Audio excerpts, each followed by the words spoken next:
करून तिच्यावर अत्याचार करण्यात आलाय।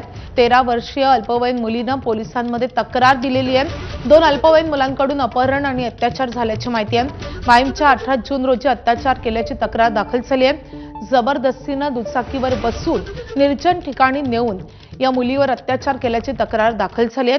पीडितेचे हात व तोंड बांधून लैंगिक अत्याचार केल्याची तक्रार नोंदवण्यात आली आहे। तर एक आरोपी मुलीच्या ओळखीचा होता तर दुसरा अनोळखी असल्याचे समजतंय।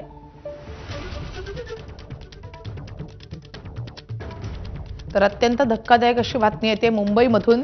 एका अल्पवयीन मुलीवर शाळा सुटल्यानंतर बळजबरीनं मोटारसायकलवर नेऊन निर्जन ठिकाणी अत्याचार झालेला आहे।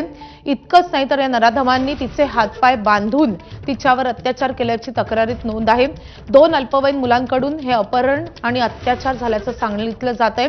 माहीममध्ये 18 जूनला या प्रकरणी तक्रार दाखल झालेली आहे। अत्यंत धक्कादायक असा हा प्रकार आहे।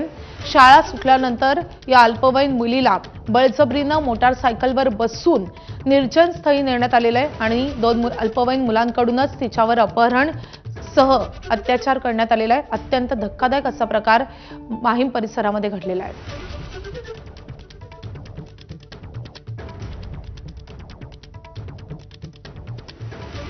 तर 13 वर्षाच्या अल्पवयीन मुलीनं या प्रकरणी पोलिसात तक्रार दाखल केलेली आहे। अत्यंत धक्कादायक असा हा सगळा प्रकार आहे। शाळा सुटल्यानंतर या मुलीचं अपहरण झाले आणि त्यानंतर तिच्यावर अत्याचार करण्यात आले। अल्पवयीन मुलांनीच या मुलीवर अत्याचार केल्याची माहिती समोर येते। मुंबईमधला माहीममधला अत्यंत धक्कादायक संतापजनक असा हा प्रकार आहे। अल्पवयीन मुलीवर एका अनोळखी व्यक्तीनं आणि त्यासोबतच एक तिच्या ओळखीचा मुलगा होता, या दोघांनी मिळून अत्याचार केलाय।